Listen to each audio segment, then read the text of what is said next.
Have you ever had the rush to gamble on Terry Rozier 30 times in 46 minutes? That's what we learned with this investigation that the FBI dropped on all of our head tops yesterday. 30 bets alone, only on Terry Rozier in 46 minutes. Yes, that has to be a gambling probe. That has to be rigging. That has to be point shaving. That has to be something. There's no other logical scenario where anyone on this earth outside of Terry Rozier is putting 30 bets on that man in 46 minutes. Miami Heat guard Terry Rozier was arrested early Thursday as part of the FBI sports betting gambling probe. Okay, Chauncey Billups, Mr. Big Shot, the NBA Hall of Famer, was also caught up in this gambling ring. Now, it was more so on the poker side because he was part of rigging poker games. He was called the face, where come bet with Chauncey Billups. Or, my man's in them is they got this poker game and, your man's Chauncey Billups be pulling up like Big Brad be getting dropped on these games, luring people in just to extort and get some bread out of them because the whole thing was rigged. Everybody was in on it, allegedly, including Chauncey Billups. So, the FBI probe thing yesterday, the press conference that was held yesterday, it likened back to an old time, an old school New York time. Back in the day when there was drug seizures, drug bust, and the cops would have somebody dead to rights. They would come out. They will all be standing in front of a desk, and you would see all the drugs on the table, or all the drug money on the table, or all the weapons on the table. Well, you can't do no such thing in this type of scenario. So we traded that for getting Terry Rozier out of his hotel room before he played a game. This is getting Chauncey Billups out of his crib before he's about to coach a game. It's all happening. There's no way to get the old school feeling of, look what we did. Instead, let's pull these people and get the perp walk and all of that with luminary NBA players, or at least one of them in Chauncey Billups. So, there's a lot to go over. How did we get here? Why did we get here? What does this mean going forward?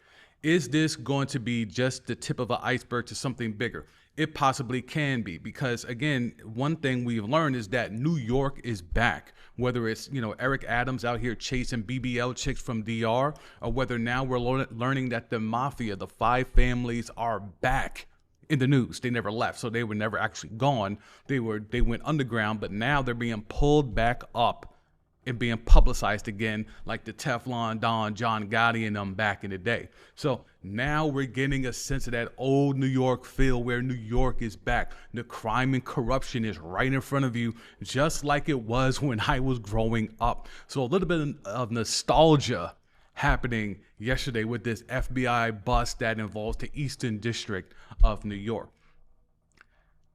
Scary Terry Rozier allegedly was part of this because he had a whole bunch of under bets that were placed for him, and he took himself out of the game and he passed that information along. So this was premeditated. Scary Terry Rozier was out here telling folks, hey, I'm going to pull myself out the game. Make sure you hit the under on me tonight, allegedly. And there's patterns where through this investigation, which has been going on for upwards of 4 years, through this investigation, they noticed a pattern with Scary Terry Rozier taking the unders and a bunch of bets being placed on those unders, and that pattern got flagged. And that's something where, with this whole thing in regards to where betting is and where it has been in the past as opposed to where it is today, with so much symbiotic relationships between the gambling companies, the sports books, and these professional sports leagues, everything has come down to, well, it's legal, right? Well, no, there still has to be rules and regulations put in place. None of this stuff would be existing if we had the offshore accounts like we had back in the day. You used to have to go to Western Union, do all this type of stuff. Like, it was some wild shit, like, because it was the underbelly. You were like kind of tapping into the underworld. Only now where, you got mothers, daughters, aunties, grandma opening up FanDuel, opening up DraftKings, or people opening accounts up in their name, and they're getting these parlays off, where it's so deregulated. It is so accepted now because it's been brought into the lexicon. It's been regulated by the government. But with that government regulation becomes government oversight. That's the real crux, because you get hit for a lick in an offshore account and the government not know anything about it. You could lose a grip on an offshore account and the government wouldn't know about it. But now when you hit for a lick on these apps today, the government knows about it. Now, whether you report it on your taxes is up to you if you want to play that game, but the government knows what you're doing on these apps because they have literally got it in their terms and conditions that this data will be shared. I know we all like to scroll and hit accept and continue just to get to the shits, but in the terms and conditions, it clearly says your information and data and your betting habits will be shared. Now, they don't say whomst it will be shared with, but who do you think it will be shared with, okay? Yeah, like it's not going to be shared to your PO. It's not going to be shared to any. It's going to be shared to them alphabet boys. The alphabet boys and girls are on these apps and they're tracking you, just like they're tracking you through every other app imaginable. And we all agree to it in the terms and conditions because we don't read it. If the offshore accounts were still a thing, none of this would have happened. If gambling wasn't deregulated, a story like this would have just been happening in the shadows. Because let's be clear, athletes have been gambling for all eternity. In every professional sport, there's a multitude of gambling scandals. So gambling is nothing new. And athletes, prominent athletes, or even less athletes like Damon Jones, who's out here giving tea on LeBron missing the game and passing that tea along to whomsoever so that they could come up and catch a lick. Like, none of this is new. And I think that's why the story made headlines. It blew up group chats and things like that. But when you actually parse it, what exactly did we learn that was new? Now we have faces to put to names. Like, oh, dudes be gambling. Well, we now know who actually do be gambling. Whether it's Jonte Porter last year or now we got Terry Rozier this year, J-Mo in the NFL last year or the year before. Like, we got names we could place and that means something, but that doesn't mean anything in the grand scheme of things. Like, nothing has actually changed or will change, in my opinion, in regards of what we have here. Nothing happened yesterday that is now going to make players stop gambling. Like, we have players openly admitting to gambling on team planes, team buses, in the hotels, on the road, all this type. You think that's going to stop dudes from playing tonk? You think that's going to stop dudes from playing spades for bread? Like, do you think any of that is actually going to stop the culture of what is surrounding these sports? Every professional sport has had a gambling scandal. Every single one. Baseball, literally in the early 1900s, shoeless Joe Jackson. Black and white TV days, there was gambling. College basketball, back in the days, black and white, there was gambling. Like, there's no way around it. As long as there is competitive, as long as there is sports that drive money and there's interest in that, there's always going to be an underbelly. There's always going to be an underbelly to an entity that makes money. There's always going to be an underbelly. And the underbelly usually involves rigging something, fixing games, getting an outcome, how can we hit a lick? And this story has just proven that Mafia never went nowhere. They just got low. And as you dive deeper into this investigation, whether it's Malik Beasley,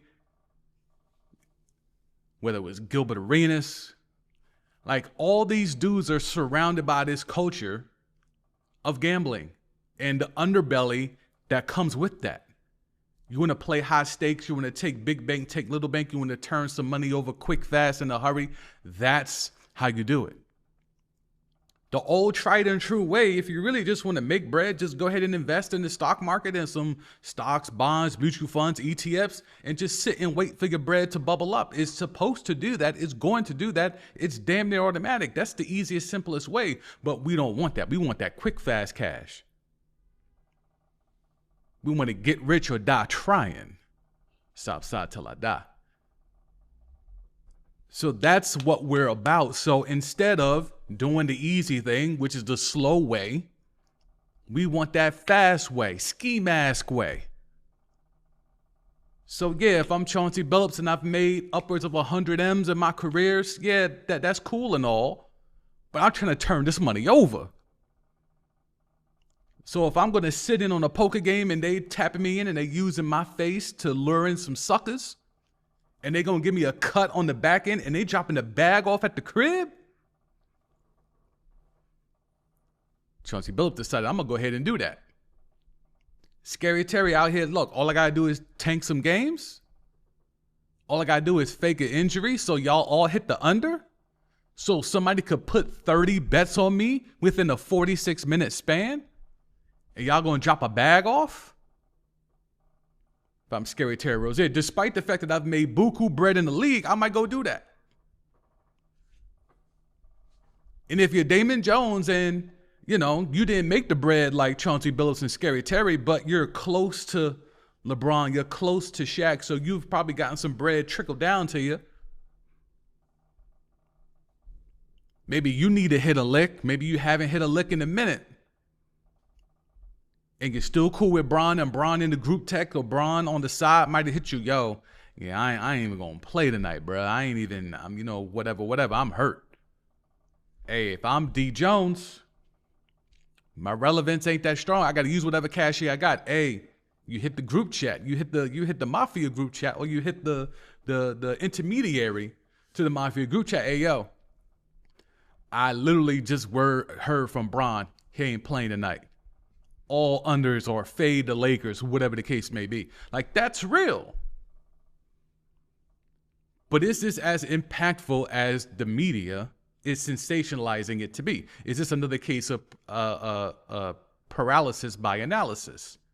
Are we rushing to make this something bigger? Because all this really told me is Chauncey Billups was part of a poker game that was rigged. All right. Now, the fact that the dudes that scammed on that are also the dudes that were involved in this Scary Terry thing, that's where it becomes a larger thing. And that's why now you're looking at Chauncey Billups, never going to coach again in the league. He's done. He's done in the league. I mean, Scary Terry, you could argue he was playing his way out the league, but now this certainly affirms that he's done in the league. So what did we actually get out of this story, outside of the simple fact of, okay, some dudes were gambling. Some dudes were gambling to the point that they wanted to fix it. Who can we recruit? Who can we bring in to fix this? Whether it was Jonte Porter, whether it was Malik Beasley, whether it's Scary Terry, or whether it's, all right, we getting our money that way. We need to get even more bread. See, that's what it's egregious what it is, because you got to keep taking bread. Keep taking bread, because not only do you have the gambling piece in terms of actually impacting games, but now you want to go ahead and have underground side poker games and fix those too. It's just greed. And that's why the underworld is what it is. It's always big bank take little bank, because they just going to keep taking. There's never a stop. And that's why it has to get regulated. That's why the feds got to come in every once in a while. I'm like, yo, dogs, y'all doing too much. Because like I said, don't act like the mafia hasn't been around. The mafia has never stopped. But now it's just the fact of they were doing too much. They were impacting too much. They were being too egregious. And then the Alphabet Boys got to come down on them. There's multiple professional franchises in Las Vegas, when Las Vegas was widely known as the underbelly capital of the world because of its legalization of gambling. And because of that, no professional sports team wanted to venture into those waters because it was just too easy for corruption, point shaving, etc. to be assumed to be taking place by those franchises. Now that gambling has now been co-opted across the country, there's professional sports franchises in Las Vegas. And when it comes to the notion of tea, right? Because this is all what it really comes down to. Somebody had to snitch. Somebody had to speak on what was going on. Somebody had to be the whistleblower, whatever you want to call it. And these are terms that are held. These are terms that are held in different connotations, right? Snitch equals bad. Whistleblower equals good. But both involve telling, right? It just depends on what side you're on, whether it's snitch or whistleblower.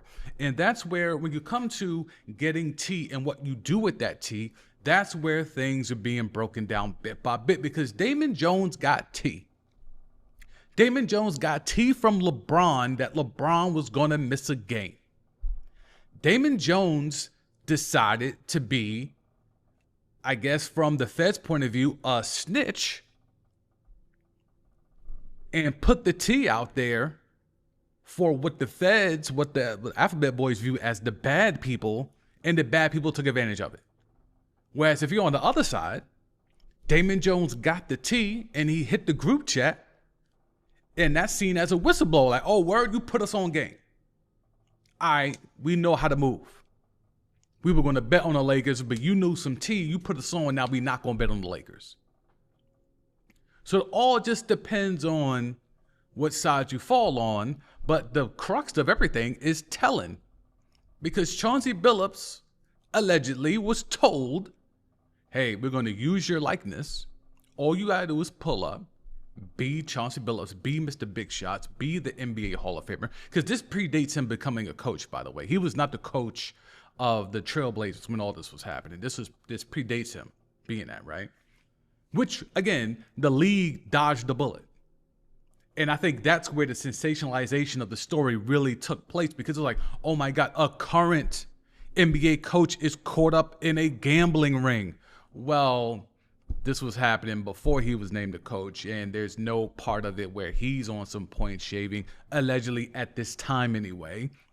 So it's less of a bigger deal, right? You're essentially looking at role players being caught up. Jonte Porter, Malik Beasley, and now Terry Rozier. But a Hall of Fame player that is now a current NBA coach being caught up in some sort of gambling ring with the mafia, that would have blown this story way, way even more than what it was yesterday. But then once the information came out, oh, this was just poker.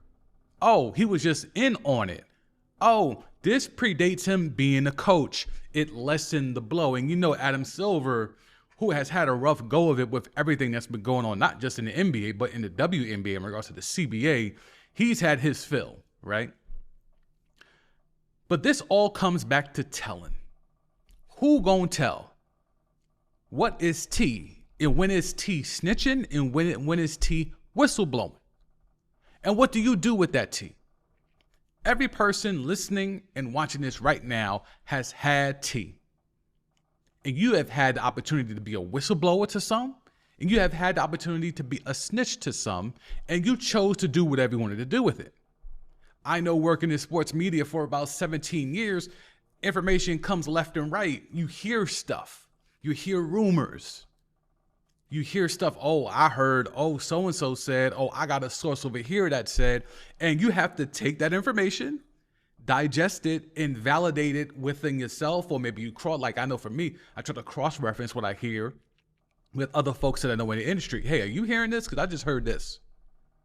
That's tea. That's trying to confirm stuff. And sometimes I come to this pod and I insinuate. And if you know, you can read between the lines. And then sometimes I never mention a syllable of it here because I don't know if I can run with it, because if it does become a thing, or if it becomes the opposite of that, then my credibility gets hit. So there's a way of trying to, like, all right, you have to decipher amongst yourself, is this a thing, or is this just bullshit, or is it just, water cooler talk at the gig, right? But every person listening and watching this has had the opportunity to either snitch from one POV or whistleblow from another POV. And we all have made that choice. And some of you have made that choice both ways. But be that as it may, right? So this story is, I think it grabbed us, it shook us up, it woke us up, it became a thing, but ultimately it comes down to Chauncey Billups was playing rigged poker games with, X-ray glasses and all types of, contacts and all weird shit, right? Scary Terry Rozier was tanking his unders so that bettors could prosper, to the point of someone dropping 30 Terry Rozier prop bets in 46 minutes. And then you had the Malik Beasley stuff, you had the Jonte Porter stuff, and it's just like, all right, but this is nothing new. This is nothing new. And this is off the heels, by the way, of the NCAA, which I don't know how that's even still an existing entity, but the NCAA has allowed college athletes to bet on professional sports. So, I mean, what are we supposed to make of that? Off the heels of the Alphabet Boys coming down and proving that New York is back by showing us that the mafia is still here and still controlling the underworld. Now we're going to have college athletes being allowed to bet on professional games. College athletes, you think they don't have ties to the league? You don't think they're going to have access to tea where they could be a snitch or a whistleblower? What are we doing here? And this is why once you make that first step into deregulating betting, once you make that first leap and say, all right, we're going to legalize it because now we can tax it and track it and whatever, you're opening up a can of worms across many levels. And it's on the Alphabet Boys to try to undo all those levels. Because for every Chauncey Billups, I'm sure there's 50 to 3 figures, maybe even 4-figure more athletes that are doing the same thing. There's a sucker born every minute. That saying means something because it's damn near accurate. So if there's a sucker born every minute, then there's going to be a Chauncey Billups type always there, right there, being used as a face to extract some of that bread and get broken off a piece by the underworld, by the underbelly. So while I think this story is big and it got a lot of hot headlines and it woke up some group chats and things of that nature, and it certainly people are running the numbers up, talking about it, trying to give you every piece of detail that they can pull from the Alphabet Boy report. The bottom line is, all they did here was stop some of the illegal gambling, or one piece of the illegal gambling that is going on in this country. There is a huge underbelly. I mean, there's been point shaving in college. Like, there's point shaving at all levels of sport. There are people betting on pickleball. Like the gambling, the vice that is gambling is so strong. So strong. It has ruined families. It has ruined careers. It has ruined bank accounts. It has ruined generational wealth. That's not going to stop because y'all pop Terry Rozier and Chauncey Billups. That's not going to stop. What would make you think that's going to stop? If Damon Jones decides to be a snitch and or whistleblower and put tea out that LeBron is out tonight, you think that's going to stop?